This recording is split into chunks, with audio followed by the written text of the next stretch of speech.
రగిలే రాళ్ళని పునాది చేసి ఎదగాలని, తరిమే వాళ్ళని హితులుగా తలచి ముందుకెళ్ళాలని,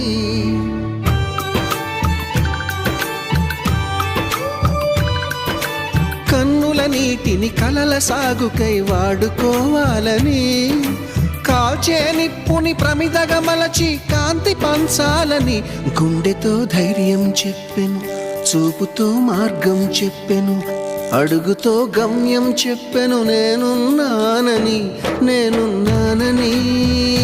నీకేం కాదని, నిన్నటి రాతని మార్చేస్తానని.